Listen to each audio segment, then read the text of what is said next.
আজকে আমি তোর টিপ দেবো, তোরা কি খেতে যাস নি? আরে বাহ, আমি তো এই চিপস গুলো নেবো, আমিও এইগুলো নেবো।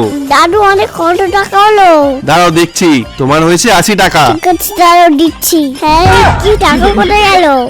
এই তোর কাছে টাকা আছে? না আমার কাছে নেই। তোর কাছে আছে? না রে আমার কাছে নেই। দাদু আমাকে 100 টাকা ছাড় দিতে পারবে?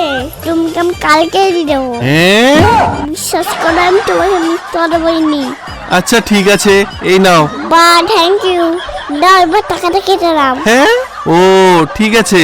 এবার 20 টাকা ফেরত দাও। হ্যাঁ হ্যাঁ দাঁড়াও দিচ্ছি, এই নাও 20 টাকা। থ্যাংক ইউ, আমি কালকে টাকা দিয়ে দেবো। হ্যাঁ কি হিসাব হলো, আমি তো কিছুই বুঝতে পারলাম না। এ নাও দাদু তোমার 100 টাকা। বা থ্যাংক ইউ। এই দাঁড়া, হ্যাঁ এটা তো তুই কালকের টাকাটা ফেরত দিলি, আর তোরা যে চিপস গুলো নিলি তার দাম কে দেবে? ওই টাকাটাই আমি দিলাম তো। আর আমি যে তোকে 20 টাকা ফেরত দিলাম, সেই টাকাটা দে আমাকে। হ্যাঁ এখনো 20 টাকা পাবে। বুধুরের হিসেবটা কি ঠিক আছে? কমেন্ট করে জানাও।